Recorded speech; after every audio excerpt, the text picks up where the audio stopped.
It's homecoming this weekend on the UMass Lowell campus, and the Hockey Riverhawks are back from a 2-win trip to the Rockies. They're ranked 5th in the country and preparing for what is likely, at the very least, to be an interesting, if not difficult, weekend. St. Lawrence, they're 12th in the nation, will be in on Friday night. Clarkson visits the Songus Center on Saturday. Consecutive nights, 2 different opponents. That in itself, according to the coach, is a challenge.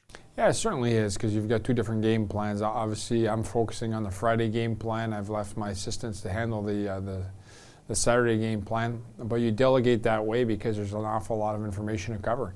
We have our hands full with St. Lawrence. They're an excellent hockey club, and we're concentrating on that now. Some of the challenge is preparing for the opponent. Some of the challenge is just working on your own game. It is something that the Riverhawks, throughout the season, emphasize. Well, for us, it's throughout the year. We concentrate on our own game plan. However, you have to account for what the opponent brings strength-wise.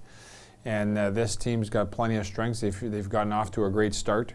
They're heavy, they're big, they're old. So all those things will give us a monumental challenge here for this weekend. The month of October, if you haven't been able to ascertain yet, it's a lot of great hockey clubs. St. Lawrence was picked 2nd in their division.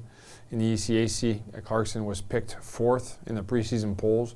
2 very good hockey teams that might be there at the end of the year. So obviously they've got our attention. We're going to prepare accordingly and be ready for a great challenge. Riverhawks return home this weekend after a couple of wins at Colorado College. 8-5 the first night, 4-0 the second night. That second night, clearly a more complete hockey performance. Excellent hockey weekend. We knew we'd be tested at altitude, and I thought our guys responded well. I thought we were better the second game than the first, and that's usually good to see that your conditioning is strong enough to be better the second night.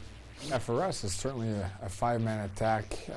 Our defensemen create a lot of our offense. At the same time, I think our forwards do an excellent job of getting first touches and getting on pucks. So it's their responsibility to generate some offense and to get involved. Special teams played a big role for the Riverhawks last weekend. The power play, which has found a way to get on the scoreboard in each and every outing this season, went 5 for 11 amidst the Rocky Mountains. Well, it's like you have 5 guys on the same page, and so far this year they're being very unselfish in sharing the puck, in moving the puck and letting the puck do the work a lot of the shifts. So puck movement's been a big part of it, guys being on the same page, and obviously puck hunger.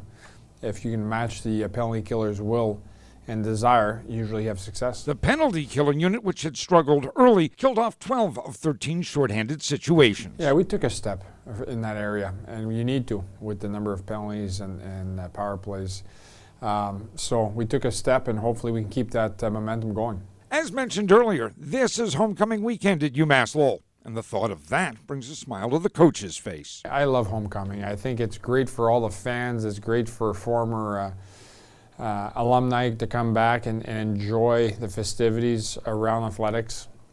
And it's been a tremendous weekend over the last couple of years, and I invite everybody to come out and enjoy it. The Riverhawks in recent years have had the luxury of playing in front of large and enthusiastic crowds. And according to Coach Bazin, the crowd does make a difference. Crowd certainly does. I mean, it can become the difference in the game. We've had great crowds. We've got great support in the Merrimack Valley. We've got great support from our community. It's really enjoyable for the kids to come here and feel that type of energy in the building. I think it throws you over the edge sometimes.